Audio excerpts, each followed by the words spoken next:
Spanish লা লিগায় severe কাছে 4 গোলের বড় ব্যবধানে হেরেছে বার্সেলোনা।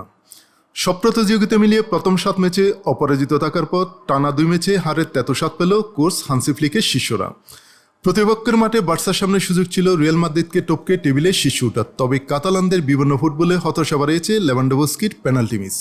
খেলার 13তম মিনিটে সফল স্পট কিক থেকে ডেডলক ভাঙেন সানচেজ। এরপর 34তম মিনিটে রোমেরো ব্যবধান দ্বিগুণ করলে ইনজুরি টাইমে 1 গোল শোধ দেন রাশফোর্ড। দ্বিতীয়ার্ধের শেষ দিকে আরও 2 গোল হজম করলে 4-1 ব্যবধানের হার নিশ্চিত হয় বর্তমান চ্যাম্পিয়নদের।